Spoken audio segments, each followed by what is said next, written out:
The Bible Treasury. A monthly magazine of papers on scriptural subjects. Article 2, Volume 3, 2nd edition, February 1860. First edition, January, 03, 1860. 031.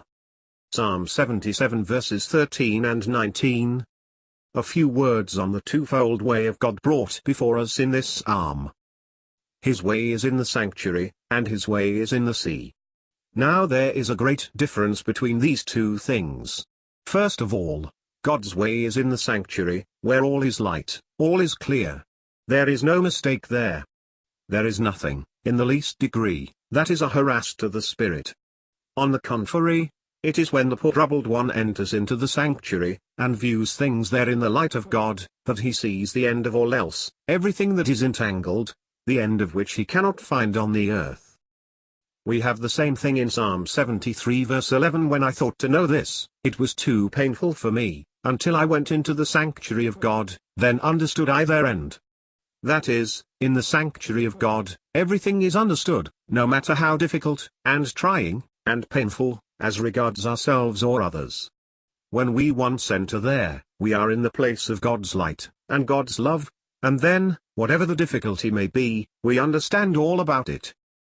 But not only is God's way in the sanctuary, and when we are there, all is bright and happy, but God's way is in the sea. He walks where we cannot always trace his footsteps. God moves mysteriously by times, as we all know. There are ways of God which are purposely to try us. I need not say that it is not at all as if God had pleasure in our perplexities. Nor is it as if we had no sanctuary to draw near to, where we can rise above it. But, still, there is a great deal in the ways of God that must be left entirely in his own hands. The way of God is thus, not only in the sanctuary, but also in the sea. And yet, what we find even in connection with his footsteps being in the sea is, "Thou leddest thy people like a flock, by the hand of Moses and Aaron." That was through the sea. Afterward, it was through the wilderness. But it had been through the sea. The beginnings of the ways of God with his people were the, because, from first to last, God must be the confidence of the saint. It may be an early lesson of his soul, but it never ceases to be the thing to learn. How happy to know that, while the sanctuary is open to us, yet God himself is nearer still, and to him we are brought now.